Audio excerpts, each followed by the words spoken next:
It's exactly a year since the final sitting of the Life Esidimeni arbitration hearings, but to date there have been no arrests for the deaths and ill treatment of patients at the hands of the Gauteng Health Department. Arbitrator Justice Dikgang Moseneke said he couldn't order investigations to take place.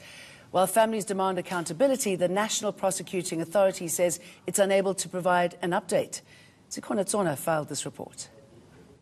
She passed away during my exams.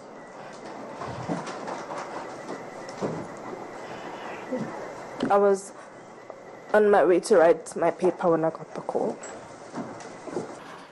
A careless loss of lives at the hands of our government.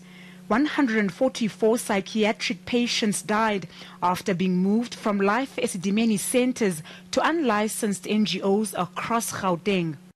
Patients were loaded onto trucks like cattle and moved without documentation to facilities with no food, no beds and no medication.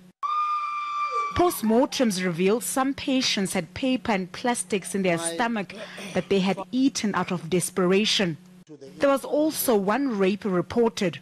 Organize a truck and organize a bus.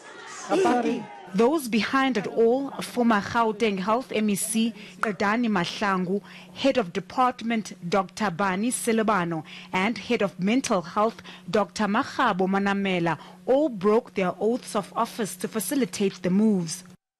None has taken responsibility.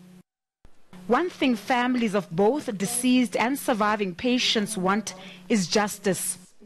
The prosecutors are still busy with Life Esidimeni matters.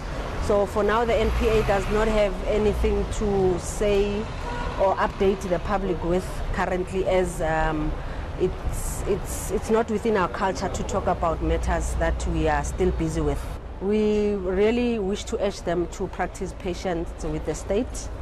As soon as we are in a position to give an update as to how far we've gone and what is the next step, we'll be in a position to make contact with the families. But Christine Ngumalo, who lost her sister in the tragedy, is disappointed by the lack of progress. There needs to be prosecution. Definitely there needs to be prosecution, at least of the top three. But I also want to be cautious to say just the top three, because it's not only them. I believe that there's a lot of officials. If they're not prosecuted, we'll be getting away with murder, quite frankly. She says all families had hoped that this case would be prioritized. Ngumalo is hoping the deaths of their loved ones aren't being forgotten. Zikhona Tsona, Johannesburg.